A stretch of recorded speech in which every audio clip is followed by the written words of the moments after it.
You've probably heard a lot of things about US politics. You know, Republicans this, Democrats that. Of course, that's not what I'm talking about. They're not important here anyway. What we really want to know is what these are, how they work, and what their purpose even is. Let's start with what they are. A political party is a group of voters, all with common interests. These people in the political party want to have some control of the government by getting their party's candidate into office. As you all probably know, the US is a two-party system, which, you guessed it, competes for power. Although the Liberal Democrats and the Conservative Republicans are the two main parties, there can sometimes be other parties that may challenge the two main ones. These third parties have often promoted unpopular opinions, or were known for a specific issue, were formed by a group of people with a certain set of beliefs, or were formed around a strong character or personality.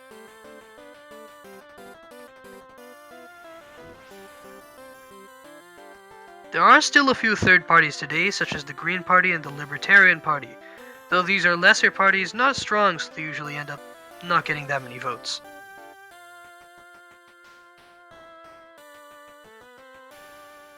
Their main purpose, though, isn't exactly to win, but to inspire the two main parties and maybe even provide a little bit of competition, to spice things up a little. Moving on, we need to know how these even work. And to know how they work, we need to know about the political spectrum. The political spectrum is about what you'd expect it to be. It's a spectrum with two extreme ends, and each of these ends represent one of the two political parties. And in the middle, we have our moderates, which don't belong to a specific party. What a political party wants to do is try to sway US citizens to vote to elect one of their candidates to office. A lot of the time this is done to connect different levels of government together. These attempts to sway the moderates, and sometimes people farther than them, are usually known as campaigns, which we'll get into right about now. For you see, this won't be entirely about US political parties. Political parties want to be in power, but everyone in the party won't always know politics.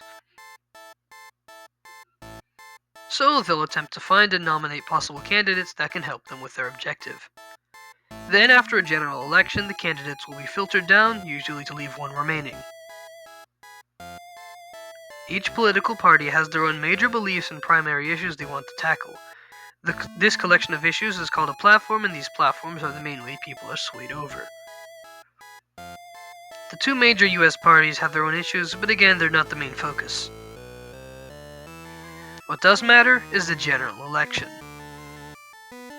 The general election is the election everyone talks about, the one involving the winning candidate of the two opposing parties.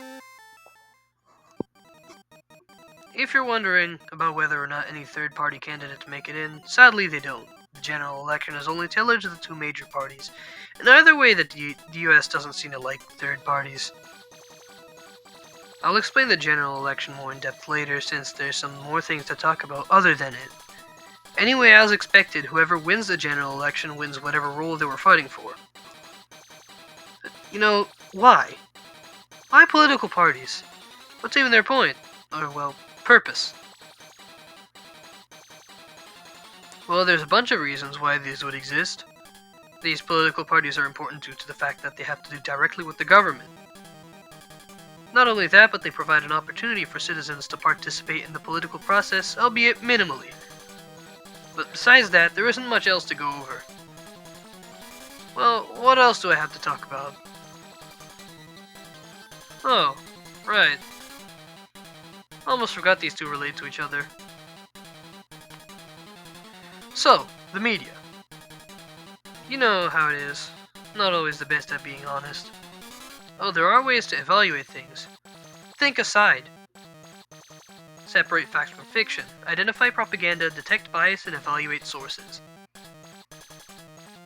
But you can't forget the media is powerful. They can also affect elections too. You'll know what they do. Think of a great view.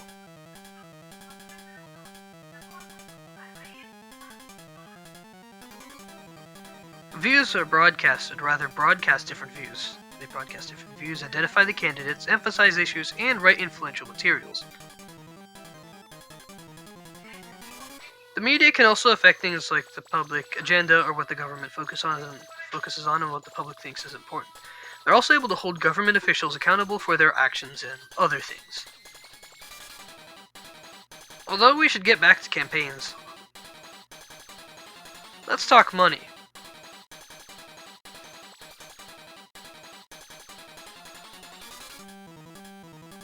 The problem with campaigns is that they require money. A lot of money. Lots and lots and lots of money. It sadly limits campaign opportunities to the wealthy and just makes it all a pay-to-win game. However, these high costs have caused PACs, political action committees, and special interest groups to rise. Now, although they seem similar, as they both have to do with money, that's where a lot of the similarity ends. Interest groups are formed by a basic group of people, again with similar motivations, who want to influence the government.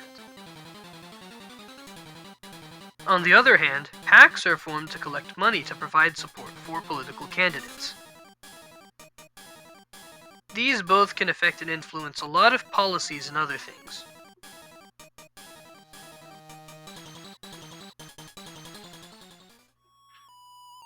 Interest groups often do something called lobbying, which is influencing lawmakers to vote for or against a bill. They can also do things like identify issues and make political contributions. Although they seemed powerful, they eventually did get busted. A little thing called the Campaign Finance Reform Laws was created so that they would end up nerfing the power of interest groups and just money in general when it comes to campaigns. However, these limits wouldn't do anything against PACs, as there was no limit to how much money a PAC could receive. Oh, I think we can move on back to voting now. So, voting. Voting is a basic citizenship responsibility, which basically means you should do it, but don't necessarily need to.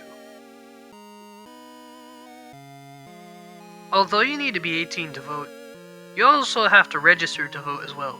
Oh yeah, being 18 isn't the only requirement in order to vote. Should know that. Well, voting registration requirements vary based on state, however, so we'll just pick a random state, let's say Virginia. So yeah, aside from having to be 18, you need to be a US citizen, and you need to be a resident in Virginia and its precinct, which is like a city district. Now that you know what you need in order to register, you need to know where and if you can register. 3 primary ways to register are to register in the registrar's office, or the DMV, or any other designated registration area, by mail-in application, or online.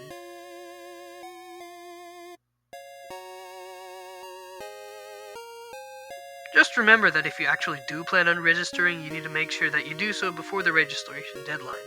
In Virginia, this deadline is 22 days before an election. Well, that's nice, but have you ever wondered how people vote? Like, what affects a person's philosophy? Well, there are 3 main things that usually affect how a certain group of people may vote. These 3 main factors usually being age, education, and income.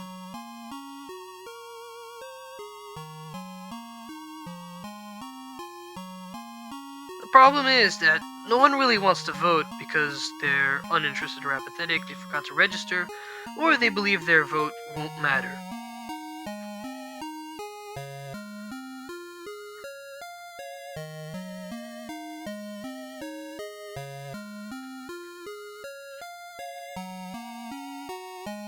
While there are presidential elections, they aren't the only type of election.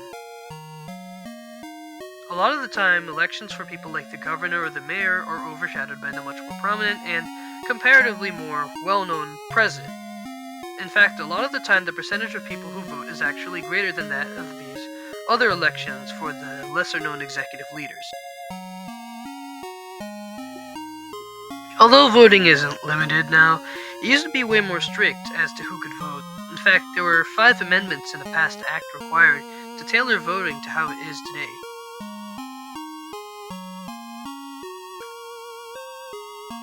15th Amendment, which states the right to vote is unable to be denied on account of race. The 19th Amendment, which states that the right to vote is unable to be denied on account of gender. The 23rd Amendment states, it grants to Washington, D.C. residents the right to vote for electoral college representatives. Interesting. The 24th Amendment removes the so-called poll tax from elections, which was speculated to be a discriminatory thing as it targeted poor groups. 26th Amendment, which reduced voting age from 21 to 18 after the Vietnam War. And finally, the Voting Rights Act of 1965, which outlawed a lot of discriminatory practices installed to prevent certain groups of people from being able to vote.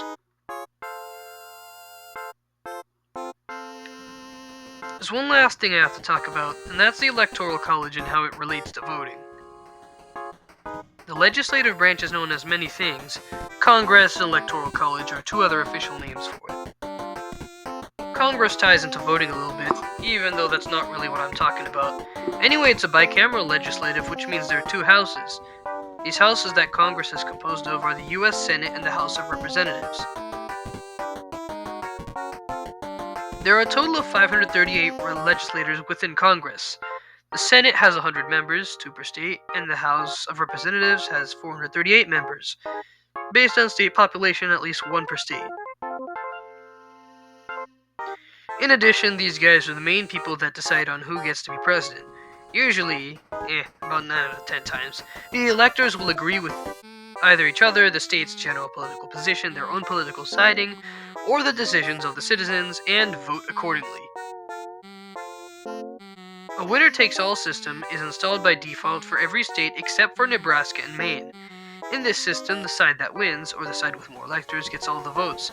It's for this reason that more populous states like Texas, California, New York, and Florida are more focused on by the candidates, though Texas is usually the only larger state won over by the Republicans.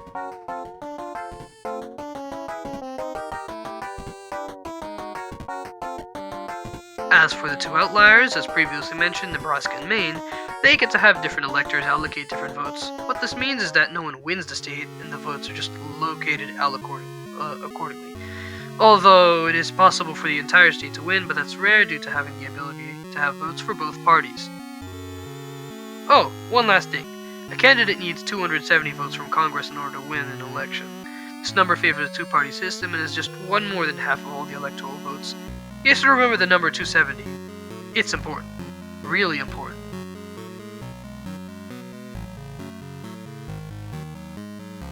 Well, that was a lesson. If you educators want to use this video, feel free to use it. Though, make sure to credit me or something, since this video took an eternity to make. And also, make sure to let me know that my work is worth it by maybe subscribing. You don't have to, but it'd be greatly appreciated. And it would help me be just a little more noticed in the community. Maybe leave a comment too. That seems to affect the algorithm a little bit. I don't know. Just a little something. Well, that's all I got. See ya.